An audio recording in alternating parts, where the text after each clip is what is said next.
Don't tell me you're a leader if you're living your entire life by a lie. Your family doesn't need another faker. Your family needs a fucking leader. Today's topic, it's going to hurt. It's going to feel like a swift kick to the dick. We are now in the month of June of 2025. This was supposed to be your year. This was supposed to be the year that you're really going to do it. You're going to lose the dad bod. You're going to build the business, build the side hustle. You're going to take that trip. How we doing?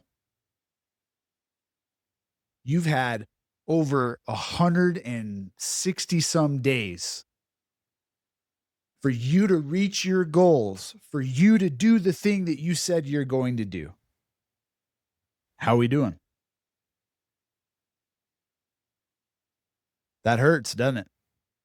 Because I know at some level, I'm right with you guys. We're now almost 6 months into the year. This is the last month of the second quarter. So we're going to be dropping truth bombs today. Where are you guys at? What are the things that you haven't accomplished that you said you were going to do? What does that say about you? It tells me that you're doing things that are either moving you closer to your goals or further from your goals. So let's get into it. This is the mirror exercise. I'm turning the mirror to you and asking you the real question. Are you living? Are you closer to achieving the things you said in December of 2024 that you were going to achieve? Or are you sitting here saying, you know what? Yes, it's June, but I'm going to get after it now. This is the lie. We all tell ourselves, we're going to go harder tomorrow. We're going to go harder next week. I'm going to make up time by the end of this month. I know I've been slacking, but I'm going to do it. You're full of shit, bro. Your wife knows you're full of shit. Your kids know you're full of shit. Your boss knows you're full of shit. You know you're full of shit, yet you continue to tell yourself this same lie. Why? Because if I start running 2 days ago at the end of the month, when you were supposed to run alongside me, but you decided not to, and you say, you know what? I'm going to start next week. You're never going to catch me. No matter how hard you think you can go, you will never catch up.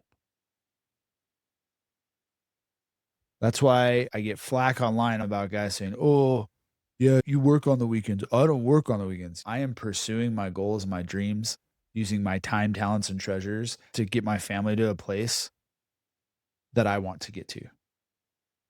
So sometimes I got to work on the weekends. Sometimes I got to work late nights. Sometimes I got to do things and pull myself away so that I can rise as a man. And by rising as a man, I elevate my family. Instead, your mentality, your mediocrity, your scarcity mindset thinks that watching football or golf or hockey all weekend, it's time to cut the shit. Because the things that you're doing right now are either moving you closer or further from your goals.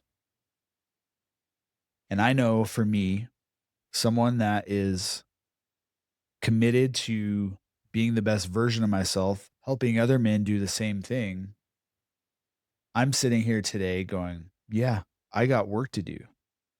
I got to fine tune some areas myself. I'm turning the mirror in on myself, going, yeah, there's some things I got to change right now so that we get there. And let me tell you the story of why this came up today. For the past few months, I've been sharing I was turning 40. So now I'm 40. My wife turns 40 in September. And our goal was to take this massive trip to Italy for 2+ weeks.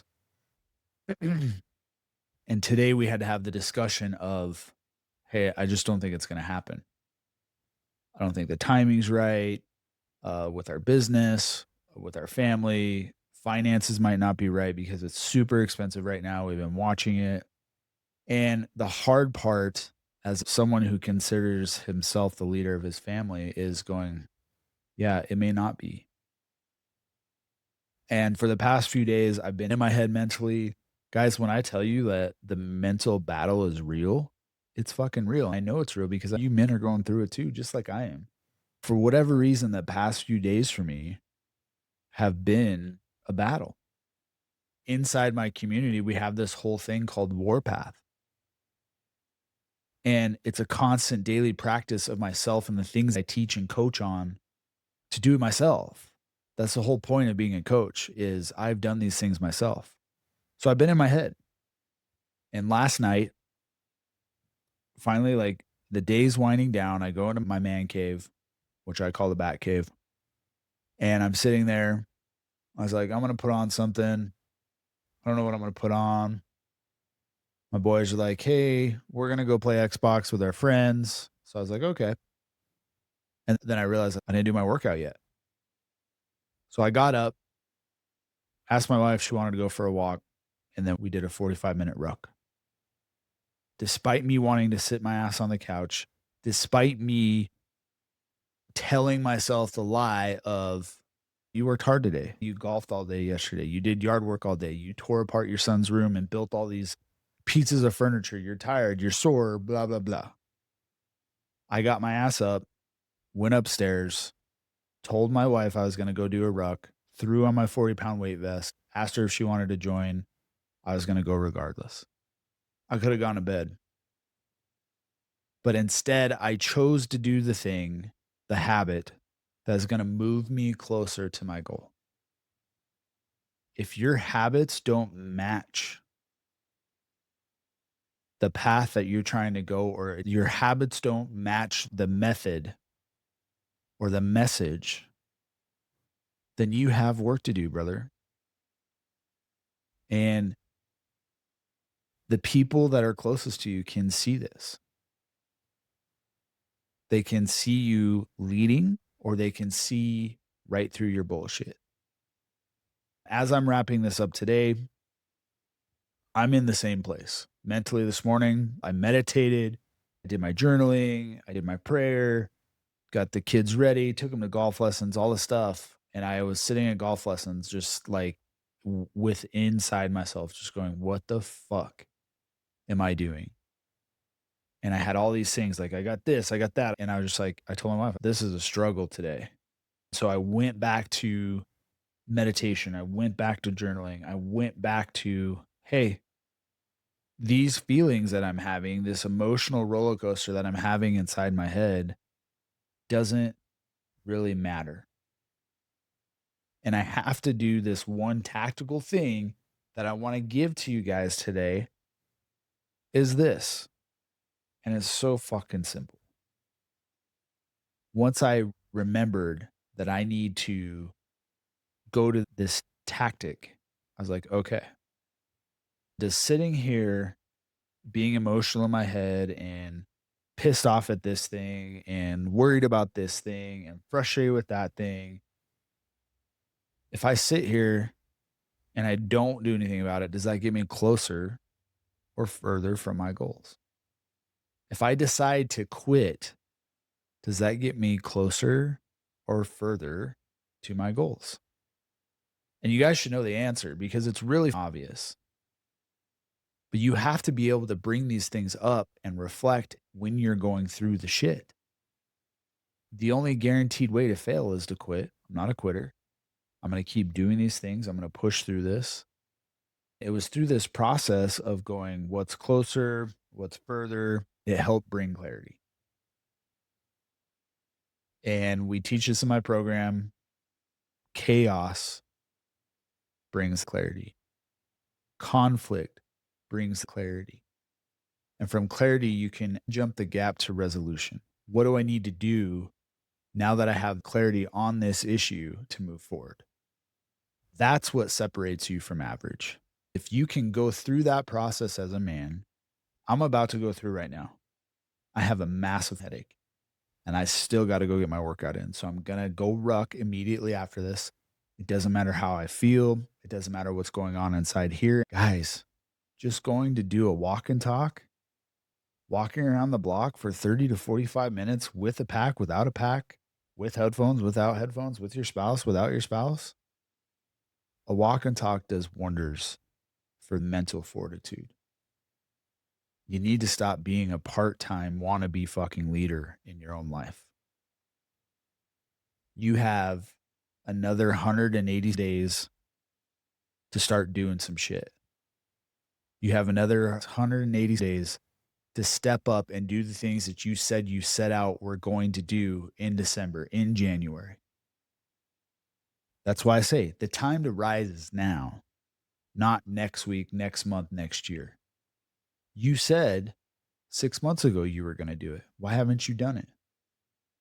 Why haven't you laid that foundation? If you had started 6 months ago, where would you be right now? Probably a lot further than not starting at all. But you guys want to validate and play this victimhood mentality and argue for the bottom. And actually, the past few days, several of you fuckers have blasted me on internet or in the comments about how I need re-education. It's listen, if you're gonna comment on my video, I'm happy to disagree with you, but watch the video. I had some moron come on here and say, "Oh, you're catering to women and all this." I'm like, dude, you didn't even watch the video. That was the point I was making.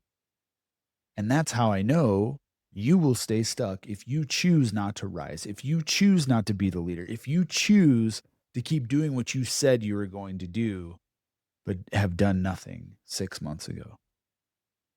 So if you're tired of playing small, if you're tired of being the part time leader in your life, if you're showing up that way, I guarantee your wife is tired of it. Send me a message. Click the link in the description and join our brotherhood. I will teach you how to start leading. I will teach you how to rise up and be the leader in your own life. It's the foundation that we build inside our community, inside our brotherhood. The men start to rise because once they do the program, it's only a matter of time if they can stay consistent and do the things that allow them to get there. So until then, guys, we'll see you tomorrow. Dominate daily.